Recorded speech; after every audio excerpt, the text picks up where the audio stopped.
Putri Aryani mengaku terharu bertemu Presiden Jokowi di Istana Merdeka. Putri Aryani mengaku terharu bisa bertemu Presiden Joko Widodo atau Jokowi di Istana Merdeka.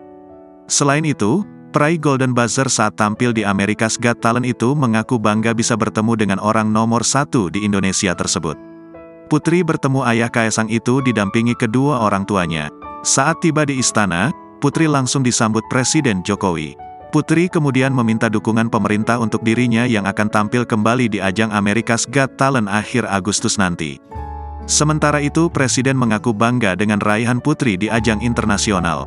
Jokowi mengatakan prestasi Putri dapat menginspirasi anak muda lainnya di Indonesia.